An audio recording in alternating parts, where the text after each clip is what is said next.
The Three Little Dassies by Jen Brett. Hot, hot, hot! The little Dassies were almost grown up, and it was time for them to find their own place. Mimby, Pimby, and Timby waved goodbye to Mommy, Daddy, aunties, uncles, and all their cousins and set out for the distant mountain. "Come and visit us," they shouted. "A place cooler, a place less crowded, a place safe from big eagles."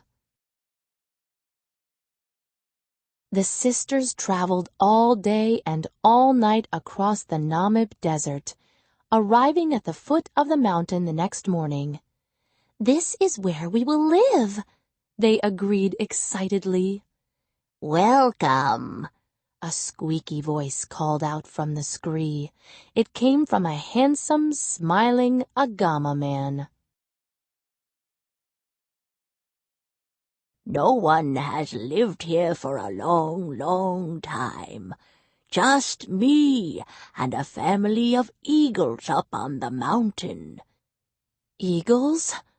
The three little Dassies shivered in the hot, hot sun. Where would they build their houses?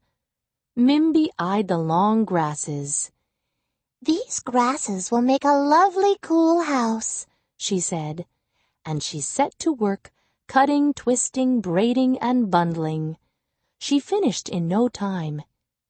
"Be near and dear, sisters," she said, crawling inside for a nap. Pimby spotted pieces of driftwood, silver from the sun, lying in the sand of the dry riverbed.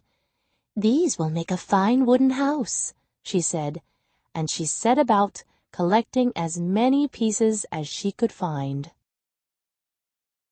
When it was finished, she hung up a hammock and called out, "Be near and dear, sisters, while I rest my eyes." Timby looked at the rocks around their mountain.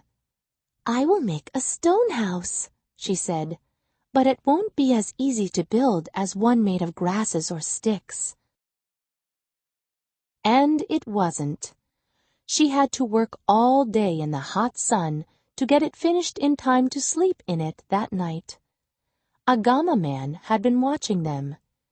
He was happy they were staying on. He had missed having company. The three little Dassies slept late into the morning as the sun rose higher and higher in the sky.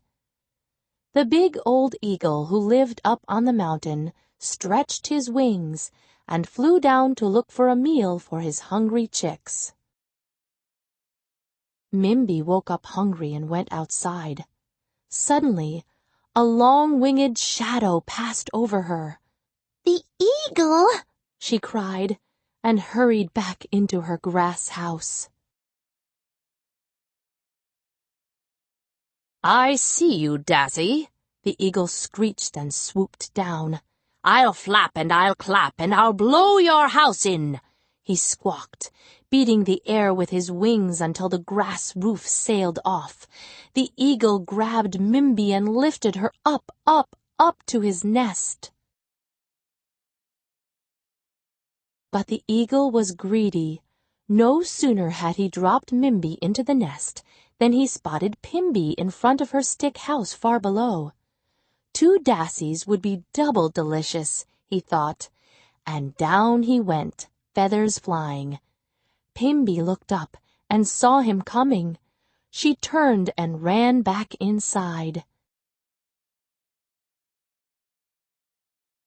The eagle landed and screeched. "I'll flap and I'll clap and I'll blow your house in," he squawked. Twigs flew, sticks rattled, until Pimby's stick house fell apart.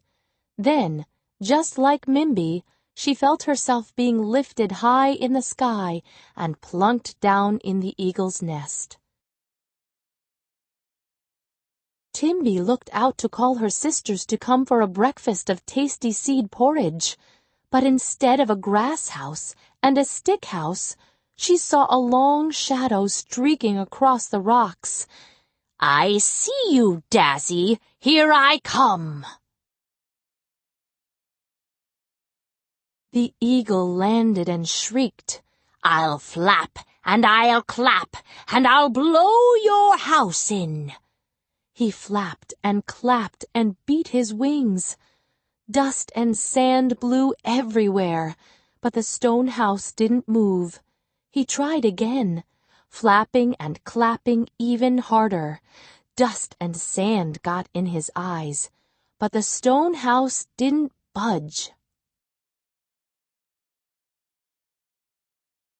When the dust settled, the stone house was still standing, but the eagle was coughing and sneezing. His wing feathers were bent and broken, and he was missing tail feathers. Knowing when to quit, he hopped his way up to his nest. At least he had 2 Dassies waiting for his dinner. The eagle reached his nest, but the Dassies were gone. He looked down and saw them at the bottom of the mountain, heading for the stone house. It was his last chance. He streaked down toward the open chimney. Inside, the 3 sisters hugged each other. "There's nothing like a stone house when there are eagles abundant," they cried. Just then, the eagle tumbled down the chimney. "I'll flap, and I'll clap, and I'll—" A hot blast from the fire hit him. "Fly home for a nap," he squealed. As fast as he could, he squeezed back up the chimney and flew home, all black and singed from the smoky fire. And Mimby, Pimby, and Timby never saw so much as a tail feather of that eagle ever again. Mommy, Daddy, aunties, uncles, and all their cousins, and Agama Man too, had come to celebrate. Welcome, the sisters cried, to a place cooler, to a place less crowded, to a place safe from eagles.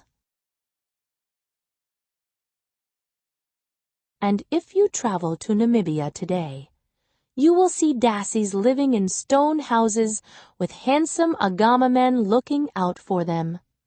As for the pesky eagles, they are easily spotted, for their feathers are as black as soot.